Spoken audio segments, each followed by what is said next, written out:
یہ پھر وہ ایک مدنی انہوں نے پوائنٹ مجھے دیا ہے. وہ کہتے ہیں آپ کرامات کا مذاق نہ اڑائیں, زیادہ سے زیادہ جو آپ کے پاس گنجائش ہے وہ یہ ہے کہ آپ نہ مانیں. ہائے میں صدقے. السلام علیکم ورحمۃ اللہ وبرکاتہ. مفتی منیب الرحمان حفظ اللہ کا میرے حق میں فتویٰ. تو انجینئر محمد علی مرزا کے بارے میں جو مفتی صاحب نے بتایا ہے, اور یہ بھی کہا ہے کہ انجینئر نہ گمراہ ہے, نہ جال ہے, اور نہ کافر ہے, بلکہ حق پر ہے. تو یہ ساری چیزیں جو ہے انہوں نے اس ویڈیو میں بتائی ہے. اور انجینئر محمد علی مرزا نے بھی جو ہے کافی چیزیں اس بارے میں بتایا ہے جو کہ دنیاوی معاملے سے ریلیٹڈ ہے اور آخرت کے معاملے سے بھی ریلیٹڈ ہے, اور انسان کیا کچھ نہیں کر رہا ہے آج کی ڈیٹ میں اس سے بھی ریلیٹڈ ہے. تو یہ ساری چیزیں جو ہے علی مرزا نے اس بیان میں بتایا ہے. تو آپ بھی سنیں اور اللہ سے دعا کریں کہ اللہ ہم سب کو صحیح راستے پر اور ہدایت پر رکھے. آمین ثم آمین. ہمیں رونے بھی نہ دیں. سرکار پہلے ہم لوگ رویا کرتے تھے, اس پلیٹ فارم نے کہا رونا دھونا بند کرو, ان کو چیلنج کرو حسینی بن کے. یہ بنو امیہ پارٹی دین کو لے بیٹھی ہے. اب تم لوگوں نے رونا ہے قیامت تک انشاءاللہ, تم لوگوں نے نوحے کرنے ہیں. کہتے نہ مانیں کیونکہ یہ سب اخبار اور روایات نہ قطعی ثبوت ہے نہ قطعی دلالہ ہے, اور نہ ضروریات دین میں سے ہیں کہ ان کے انکار پر کسی کی تکفیر کی جائے یا اسے ضال اور مضل کہہ دیا جائے. جی مفتی صاحب نے منو کیا ہے کہ نہ ہم آپ کو گمراہ کہیں گے نہ گمراہ کرنے والا کہیں گے, ضال مضل, ٹھیک ہے. نہ یہ کرامتیں قطعی ثبوت اور قطعی دلالہ ہیں, نہ یہ ضروریات دین ہے کہ اس کا انکار کرنے سے کوئی کافر ہو جائے. نہ کافر ہو, نہ گمراہ ہو, نہ گمراہی کی طرف بلانے والا ہو. تو اس کا کیا مطلب ہے؟ ہدایت پہ ہے. اور کیا مطلب ہے؟ کوئی اور مطلب نکلتا ہے؟ ایک شخص گمراہ بھی نہ ہو, کافر بھی نہ ہو, ضروریات دین کا انکار بھی نہ کر رہا ہو, مسلمان, اور پھر وہ خود مانے نہ یہ قطعی ثبوت ہے. نہ سرکار یہ اگر قطعی ثبوت اور قطعی دلالہ نہیں ہے تو سناندے کیوں ہو؟ ہر جمعے کے خطبے میں کرامتوں سے شروع ہو کے کرامتوں میں ختم ہوتے ہو. قرآن پڑھنے کی توفیق نہیں ہوتی تم لوگوں کو؟ اندازہ کریں. پھر وہ 17 نمبر پوائنٹ میں اس بات کا بھی جواب دے رہے ہیں جو میں نے یہ بھی کہہ دیا ہے. انہوں نے کہا ہے میں اپنے علماء کرام سے درخواست کرتا ہوں, ہائے میں صدقے, کہ انجینئر صاحب کے شر سے بچنے کے لیے, یہ بریکٹ میں لکھا ہوا ہے, یعنی میں کہہ رہا ہوں, یہ اولیاء کرام اور علماء ربانیین کی علمی اور عملی زندگی کو لوگوں کے سامنے بیان کیا کریں جس میں ان کے لیے نمونہ عمل ہو, اور ان کی اتباع پر آمادہ کریں اور علم کی طرف راغب کریں. سورہ فاتحہ میں بھی اللہ تعالیٰ نے ہمیں اپنے انعام یافتہ بندوں کی راہ پر چلنے کی دعا تعلیم کی ہے. وہ کہہ رہے ہیں علمی روش اختیار کریں, لوگوں کو کہیں کہ بزرگوں کی کرامتوں کے چکروں میں نہ پڑیں, جو انہوں نے علمی خدمات کی ہیں, جو علم کی بات کی ہے آپ اسے فالو کریں. بالکل سرکار ہم بھی یہی کہہ رہے تھے. پھر آگے انہوں نے قصیدہ غوثیہ کا شعر لکھ دیا ہے عبد القادر جیلانی نے, جو خود اپنے بارے میں کہا کہ میں نے علم حاصل کیا حتیٰ کہ میں مقام قطبیت پر فائز ہوا, اور میں نے رسول اللہ صلی اللہ علیہ وآلہ وسلم سے سعادت کو پا لیا. یعنی رسول اللہ کی پیروی کر کے اللہ نے مجھے یہ مرتبہ دیا. یہ شیخ عبد القادر جیلانی کا قصیدہ غوثیہ کا شعر انہوں نے پیش کیا کہ عبد القادر جیلانی نے یہ نہیں کہا کہ میری کرامتیں بیان کرو, انہوں نے کہا کہ علمی بات کرو. سرکار یہ کون بات کر رہے ہیں؟ ہم ہی تو کہہ رہے ہیں کہ کوئی علمی بات کرو. نہ میں وابی نہ میں بابی, میں ہوں مسلم علمی کتابی. مفتی صاحب بھی علمی کتابی باتیں کر رہے ہیں. یہ اس کے اوپر انہوں نے کنکلوڈ کیا اپنے فتوے کے اوپر کہ اب آپ جمعہ کے خطبوں میں علمی باتیں کیا کریں, بزرگوں کی تعلیمات قرآن و سنت کی روشنی میں جو ہے وہ بیان کریں. یہی باتیں جب ہم کرتے تھے. اچھا یہ بتائیں یہ کون سے بزرگ ہیں جنہوں نے کہا علم بس کری ہو یار؟ وہ انجینئر صاحب کا کوئی اسٹوڈنٹ ہے جو علم کا مذاق اڑاتا رہے؟ بتائیں یہ کس بابے کا شعر ہے عشق دے چلے نمبر لے گئے، عقل والے انجے ہی عمرہ گالیاں کہ عشق کے جو پاگل ہیں وہ نمبر لے گئے، عقل والے تو اپنی زندگی ضائع کر بیٹھے. اور قرآن کہہ رہا ہے کہ عقل والوں نے اپنی زندگی بچا لی ہے. قل هل يستوي الذين يعلمون والذين لا يعلمون انما يتذكر اولو الالباب. اے نبی تم فرماؤ بھلا علم والے اور بغیر علم والے برابر ہو سکتے ہیں؟ نصیحت تو حاصل نہیں کرتے مگر عقل والے. عشق دے چلے نہیں سر. ہمارے نبی کو کیا دعا سکھائی گئی؟ اے اللہ میرے عشق کو سرور میں اضافہ کر دے، یا قل رب زدنی علما. اے نبی عرض کیا کریں آپ بھی اپنے رب کے حضور کہ میرے علم میں اضافہ کر دے.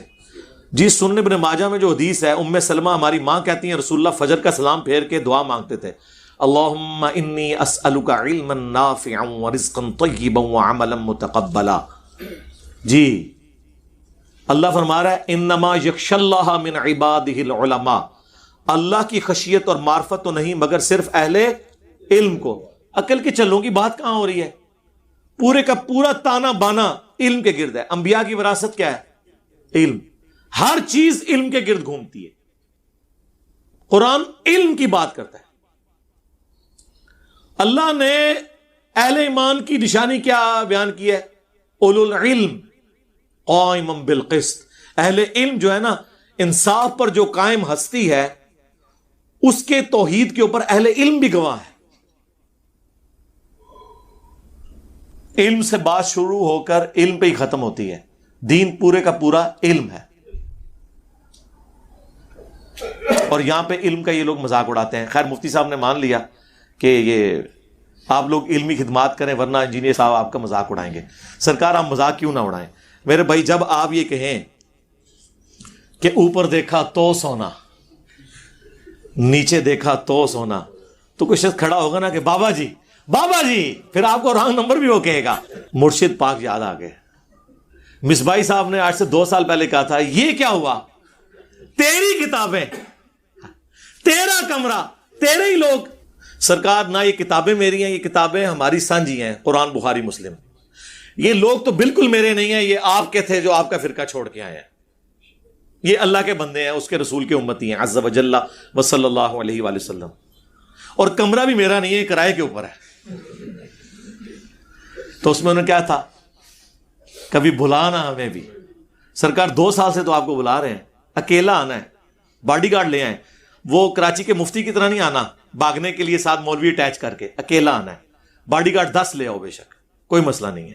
اکیلا آنا ہے. آؤ کبھی بلانا ہمیں بھی. پھر تو بھی ہمیں بتا کہ بایزید کیا ہے، میں بھی تجھے بتاؤں گا. میں نے جو آپ کو بتانا تھا کہ بایزید کیا ہے وہ تو میں نے آپ کی پبلک کو بھی بتا دیا ہے. اس کے بعد اب آپ ہمیں آگے کیا بتائیں گے کہ بایزید کیا ہے؟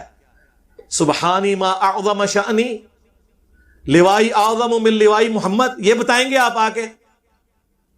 اسی تو پہلے نہ ہی پھڈا پا لینا ہے کہ جعفر صادق دا مرید ہو کے نہ انہیں اپنا کنیت رکھی ہے ابو یزید ہیں، اور ہمارے امام نے اپنی کنیت رکھی ہے ابو الحسین مسلم بن حجاج القشیری.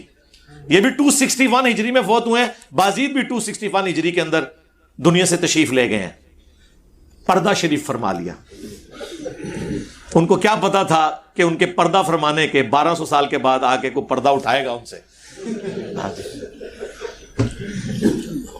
ہم نے ان کے گھونگھٹ اٹھایا ہے کہ دیکھ لو جناب. ویسے بڑا پیارا جملہ ہے لیکن وہ پھر ذرا سینسر ہو جائے گا، میں ادھر نہیں بولتا. تو اللہ کا شکر ہے یہ ہم یہی تو بتا رہے ہیں کہ یہ آپ نہ بتائیں اوپر دیکھا تو سونا نیچے دیکھا تو سونا. تو آپ آئیں ادھر آ کے بیان کریں، ہم آپ کے پیچھے نماز پڑھیں گے. اور کہتا ہے چلانا لائیو ہی چلائیں گے. ہم تو چاہ رہے ہیں، کتنے لوگوں کو پیغام بھیج چکا ہوں، فزیکلی انہیں جا کے کہا ہے کہ بھائی ہمارے اسٹوڈنٹس نے کہ آئیں انجینئر صاحب سے ملیں، تیار ہیں وہ ملنے کے لیے.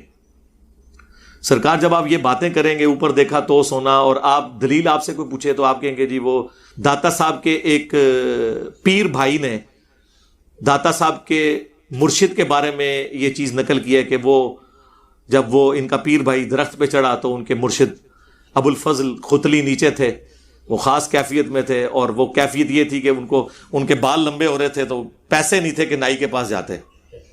تو کہا کہ یا اللہ مجھے تھوڑی سی رقم دے دے. تو بس اوپر دیکھا تو سونا نیچے دیکھا تو سونا.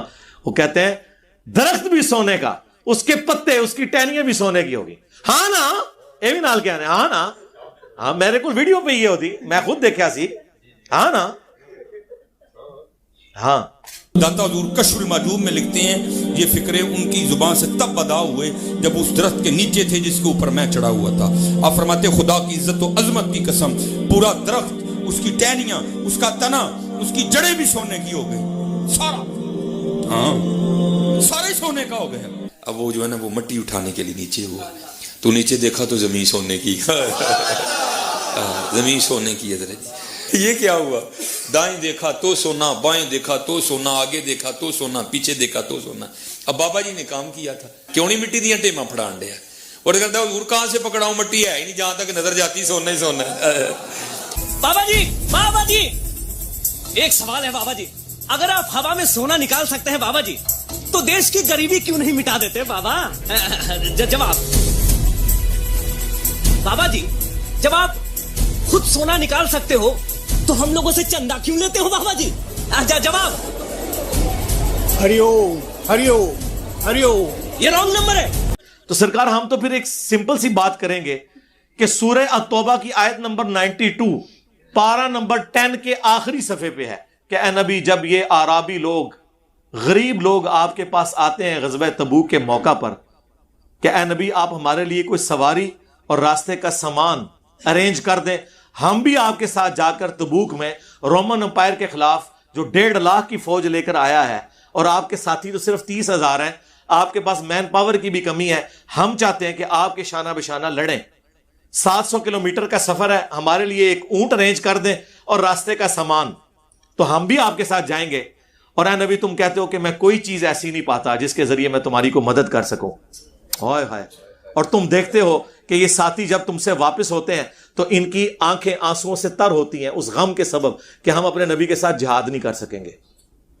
تو پھر ہم آپ سے پوچھیں گے نا سرکار, رسول اللہ نے اوپر دیکھا تو سونا, نیچے دیکھا تو سونا, دائیں دیکھا تو سونا, بائیں دیکھا تو سونا, اس وقت کیوں نہیں کیا جبکہ ضرورت تھی؟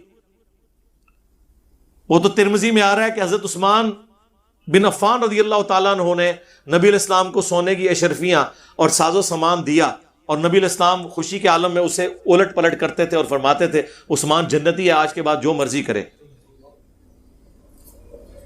اور ہمیں یہ لوگ کہتے ہیں کہ جی کوئی بڑے سے بڑا غوث قطب ابدال بھی حضرت واشی کے گھوڑے کے قدموں کی خاک جو اس کے ناک میں لگتی ہے اس کے برابر نہیں ہے. تو کسی صحابی نے بھی یہ کچھ نہیں کیا. سرکار اگر نبی علیہ السلام اور ان کے صحابہ کرام کا یہ سٹیٹس ہے کہ دنیا بقدر ایفرٹ ہے, تو بابے تے شیعہ ہی کوئی نہیں.